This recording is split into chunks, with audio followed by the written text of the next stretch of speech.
من الشیطان الرجیم بسم اللہ الرحمن الرحیم ایہا الخلق المطیع الدائب السریع المتردد فی منازل التقدیر المتصرف فی فلک التدبیر۔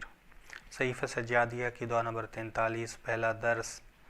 امام یہ دعا پہلی کے چاند کو دیکھ کر ارشاد فرماتے تھے، اور ماہ رمضان جب داخل ہوتا تو یہ دعا کیا کرتے تھے امام فرماتے ہیں کہ مخاطب ہیں امام چاند سے کہ اے اطاعت گزار مخلوق، جلدی سے عمل میں سرگرم، اپنی منازل میں گھومنے والے، فلک میں گھومنے والے، کہ میں اس پر ایمان لایا ہوں جس نے تمہیں روشن کیا ہے، پوشیدہ چیزوں کو آشکار کیا ہے۔ ٹھیک، بس خلق مخلوق کے معنی میں کہ ایھا الخلق المطیع، خلق یعنی مخلوق۔ چاند کی 28 منزلیں ہیں، پہلی سے لے کے 28 تک منزلیں ہیں۔ جو 14 منزلیں ہیں وہ اس کے زیادہ روشن ہوتا ہے، اور اس کے بعد جو ہے روشنی اس میں کمتر ہوتی جاتی ہے۔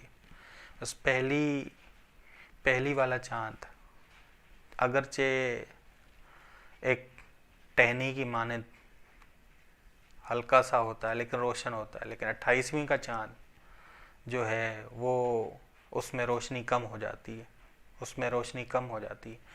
بس پہلی 14 جو منازل ہیں چاند کی اس کے زیادہ روشن ہونے کی ہیں، اور اس کے بعد جو ہے اس میں روشنی کم ہوتی جاتی ہے۔ بس چاند کی 28 منزلیں ہیں۔ اس کے فوائد ہیں کہ حساب و کتاب ہے، موسم کی تبدیلی ہے، بہت سارے فوائد ہیں اس منازل کی۔ مطیع ہے، بس امام فرماتے ہیں ایھا الخلق المطیع، ایک خلق مطیع۔ بس قرآن کریم نے کہا کہ ام من شیء، ایسی کوئی چیز نہیں مگر خدا کی تسبیح بجا لاتی۔ بس ہر چیز خدا کی تسبیح بجا لا رہی ہے، ہم اس تسبیح کو نہیں سمجھ رہے۔ اطاعت ہے، سجدہ کر رہے ہیں، بس اس سے معلوم ہوتا ہے کہ ان میں شعور ہے، لیکن شعور جتنا انسان میں ہے اتنا ان میں نہیں۔ انسان سب سے زیادہ شعور رکھنے والا ہے، لیکن ہر موجود اللہ کی تسبیح کر رہا ہے، حمد کے ساتھ تسبیح بجا لا رہا ہے کہ ان من شیء الا یسبح بحمدہ ولکن لا تفقہون تسبیحہم۔ دائب کہتے ہیں کہ امام نے کہا الدائب السریع، سریع کہتے ہیں جلدی، دائمی طور پہ عمل کرنے والا دائب، کہ چاند تم دائمی طور پہ عمل کرنے والے، مطیع بھی ہو، دائمی طور پہ عمل کرنے میں مصروف ہو، سریع العمل ہو، جلدی عمل کرنے والے۔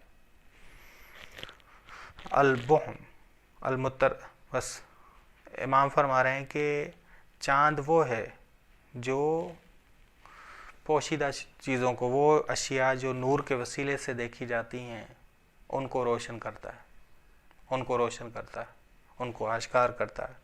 ٹھیک، بس ایھا الخلق المطیع الدائب السریع۔ اس کے بعد امام فرماتے ہیں وجعل آیۃ من آیات ملکہ، خدا نے یہ چاند تمہیں اپنے ملک کی آیات میں سے قرار دیا ہے، اپنی سلطنت کی علامت میں سے قرار دیا ہے۔ چاند علامت ہے کہ اللہ مالک حقیقی ہے، اس پہ علامت ہے، اس پہ آیت ہے۔ مالک الملک ہے خداوند عالم، مالک ملکوت بھی ہے، مالک ملک بھی ہے خداوند عالم، کیونکہ اثر مؤثر پہ دلالت کرتا ہے۔ چاند دلیل ہے موحدین کے لیے اللہ تک پہنچنے کی دلیل ہے۔ بس اللہ تک پہنچتے ہیں، چاند اللہ کی سلطنت کی علامت ہے، اللہ کے تصرف کرنے کی علامت ہے۔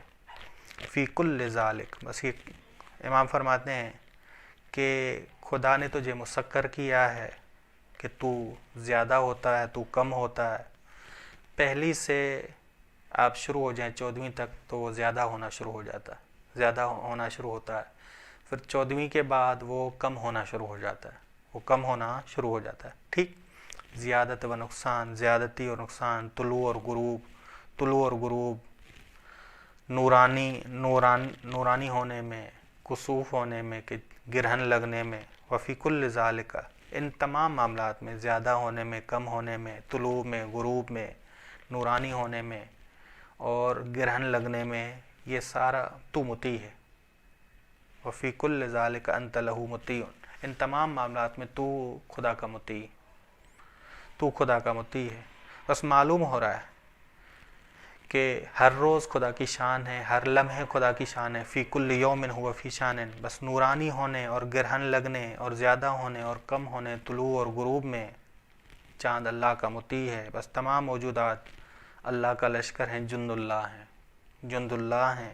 بس تمام اشیاء کا سجدہ کرنا ان کے شعور کی علامت ہے، ادراک کی علامت ہے کہ ہر چیز خدا کا شعور رکھتی ہے۔